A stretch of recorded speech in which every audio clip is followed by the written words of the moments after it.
Hello everyone, हजुरहरू सम्पूर्णमा नमस्ते छ। र गाइस, सधैँको जस्तो म कुनै भिडियो वा ब्लग भिडियो लिएर आएको होइन। आज चाहिँ म 2 लाइन जति गीत गुनगुनाउन जाँदैछु, जुन चाहिँ गीत हो जुबिन दाले गाउनु भएको गीत चाहिँ हो छोडेर जाँदैछु भन्ने। यो गीत चाहिँ मलाई एकदमै धेरै मनपर्छ र कसलाई मनपर्छ कमेन्ट गरेर भन्नु होला। र आउनुहोस् त।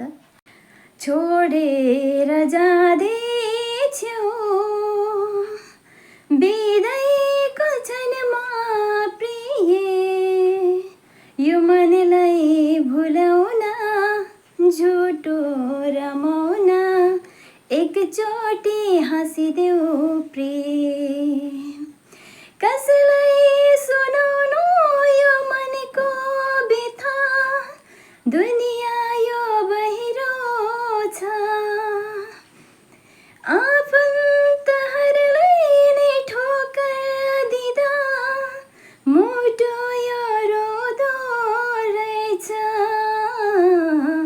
घट घट पिउँदैछु अमृत झै आँसु प्रिय, यी आँसु थमाउन झुटो रमाउन एकचोटि हाँसिदेऊ प्रिय।